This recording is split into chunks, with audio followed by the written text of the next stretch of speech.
আজকে মহাদেবপুরের সঙ্গে খাসনগর একটি লড়াই, সেমিফাইনাল যাবার লড়াই। আজকে এই সেমিফাইনাল থেকে কোন দলটি যাবেন ফাইনালে? ইতিমধ্যে একটি সেমিফাইনাল গত শুক্রবার হয়েছে, আজকে সেকেন্ড সেমিফাইনাল। 8টি দলের লড়াই আজকে দেখবার অপেক্ষায়। তারকায় পরিপূর্ণ কিন্তু মাঠের উত্তর দিকের দলটি। এই দলের গোলরক্ষক রয়েছেন, গোল পজিশনে রয়েছেন বাবুর মতো তারকা খেলবেন বাবু হোসেন। তিনি রয়েছেন মাঠের উত্তর প্রান্তে, গোল পজিশনে তিনি প্রহরীর দায়িত্ব পালন করছেন। জার্সি নাম্বার 25 যথারীতি বল পেয়েছেন আলম।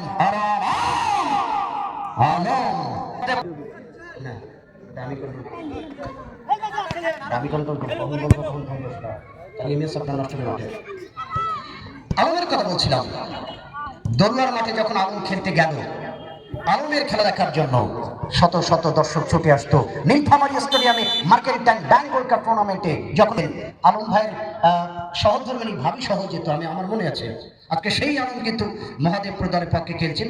আজকে সেই আলমের জার্সি নাম্বার যথারীতি জার্সি নাম্বার 4। এই দিকে রয়েছেন সাব্বির। আজকে যে মাঠ থেকে কথা বলছি সেই মাঠ, কারণ এখান থেকে উঠে এসেছে উত্তরবঙ্গের গোটা বাংলাদেশের নাম করা মধ্যমাঠের প্লেমেকার সাব্বির, যিনি আজকে খেলছেন জার্সি নাম্বার 7 নিয়ে দলীয় ক্যাপ্টেন। ঢাকা রহমতগঞ্জ বলেন, ফরাজগঞ্জ মতো বড় ক্লাবগুলোতে এই সাব্বিরের মতো খেলোয়াড় তারা কিন্তু দাপট দেখে ঢাকার মাঠকে শাসন করেছেন এবং উত্তরবঙ্গের প্রত্যেকটি জেলায় দাপটের সঙ্গে খেলছেন মধ্যমাঠের এই প্লেমেকার সাব্বির, যিনি দলীয় ক্যাপ্টেন। বল পেছনে অবশ্যই সাব্বির মাটিতে জায়গা পান নাই, তিনি টেম্পুর উপর উঠে গেছেন দক্ষিণ দিকে নসিমুল সাজে। স্টার্ট করেছেন অবস্থায় 10 নম্বর জার্সি দলের পক্ষে বল পেয়ে গেছেন অবস্থায় মামিন। সাব্বিরের মতো খেলোয়াড় এবং শান্তর মতো খেলোয়াড় তারাও কিন্তু ঢাকা মাঠের খেলোয়াড়। ফরাজগঞ্জের সেই শান্ত এবং এই সেই রিমন। আপনারা জানেন যশোরে আমাদের মারুফ ভাই সেই শামসুল হুদা একাডেমি থেকে দুর্দান্ত ভাবে নিজেকে তৈরি করতে সক্ষম হয়েছেন আমাদের রিমন ভাই। আজকে সেই মাঠটিতে কথা বলছি যাকে বলা হয় উত্তরবঙ্গের ফুটবলের উর্বর ভূমি একটা বলা হয়। বলতে বলতে মতামত থেকে নিয়ন্ত্রণে মহাদেবপুর বিপক্ষে অবস্থা বল পেয়েছেন সেলিম, 4 নম্বর জার্সিধারী সেলিম। রাজশাহী থেকে আনা হয়েছে 3 মজবুত এটা রড সেলিম। রাজশাহী থেকে এসেছে তো মামা, জব্বর খেলছে, কি বলবো আমি তার কথা মামা। রাজশাহীর সেলিম জব্বর খেলছে এবং ডিফেন্স লাইন যা খেলবে তার কথা বলবো কি মামা, বলবো বললে বলতে বলতেই তো কাজ শেষ হয়ে যাবে মামা।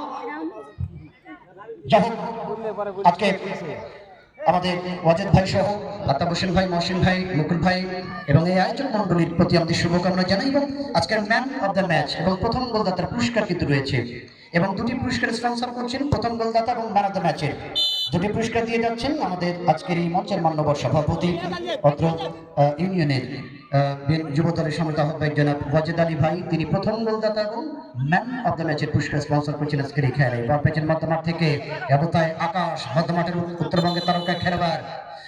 বলা হচ্ছে শেষ পর্যন্ত আমাকেই কুশির মারলেন বোধহয় খেপে গিয়ে।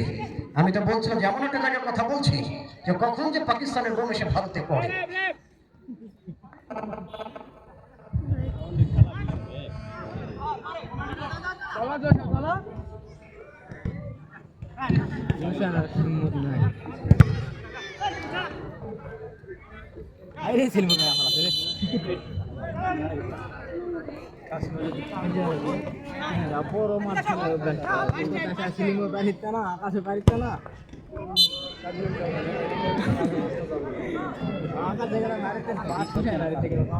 হ্যাঁ কি হবে না, ছোট মোটা থেকে মুশকিল নামে চলে। রিপন গয়নাম করে দাও